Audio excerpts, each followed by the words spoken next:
regarding Bhimbetka rock shelters. The Bhimbetka site has the oldest known rock art in India, as well as is one of the largest prehistoric complexes. The rock paintings at Bhimbetka contain paintings related only to the Upper Paleolithic and Mesolithic periods. It exhibits the earliest traces of human life in India. It is declared as a UNESCO World Heritage Site. How many of the above statements are correct? The only one, B, only two, C, only three, D, all four incorrect. Solution, C. Statement 2 is incorrect. Bhimbetka is an archaeological treasure. The rock paintings have numerous layers belonging to various epochs of time, ranging from the Upper Paleolithic, Mesolithic age to the Protohistoric, Early Historic and Medieval periods. The most ancient scenes here believed to be commonly belonging to the Mesolithic age. It exhibits the earliest traces of human life in India.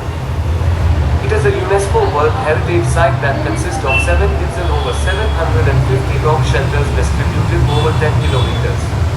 The Bhimbetka site has the oldest known rock art in India, as well as is one of the largest prehistoric complexes. Question. Consider the following statements regarding Paleolithic sites. These sites were generally located near water sources. Some of the famous sites of Paleolithic age are Soan Valley and Potwood Plateau in the northwest India. Horticulture and primitive cultivation was started during this period. How many of the above statements are correct?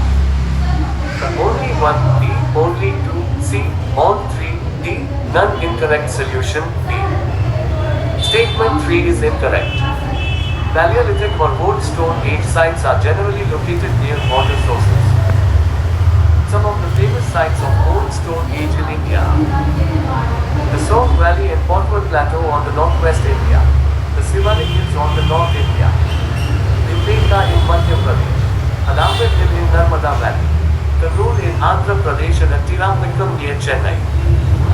Domestication of animals, horticulture and primitive cultivation started during Mesolithic or Middle Stone Age. 3. Question.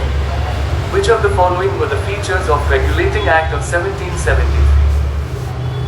It was the first step taken by the British government to control and regulate the affairs of the East India Company in India. It provided for the establishment of a Supreme Court in Calcutta.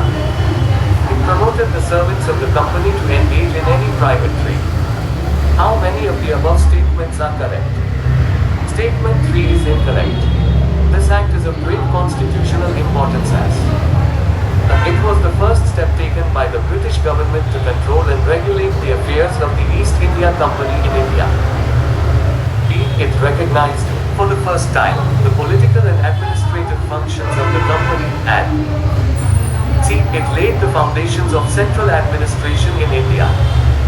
D. It provided for the establishment of a Supreme Court at Calcutta in 1774, comprising one Chief Justice and 3 other judges. E. It prohibited the servants of the company from engaging in any private trade or accepting presents or bribes from the natives. 4. Question.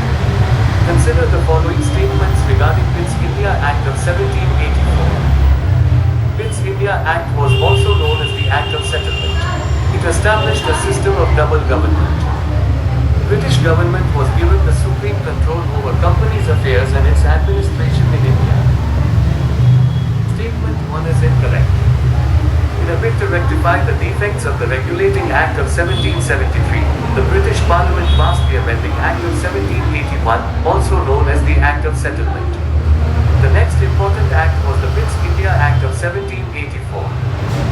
Features of the Act. It distinguished between the commercial and political functions of the company. It allowed the Court of Directors to manage the commercial affairs but created a new body called Board of Control to manage the political affairs. Thus, it established a system of double government. It empowered the Board of Control to supervise and direct all operations of the civil and military government or revenues of the British possessions in India. Thus, the Act was significant for 2 reasons.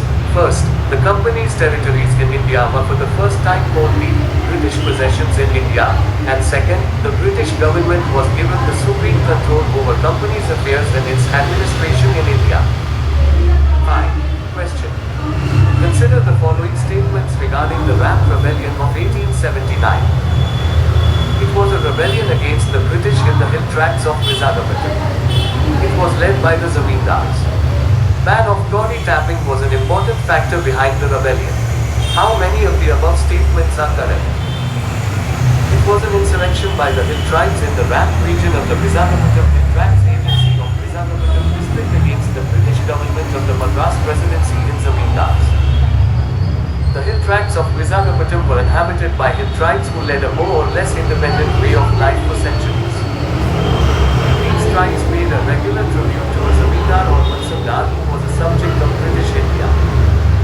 The then zamindar of the region was an oppressive tyrant.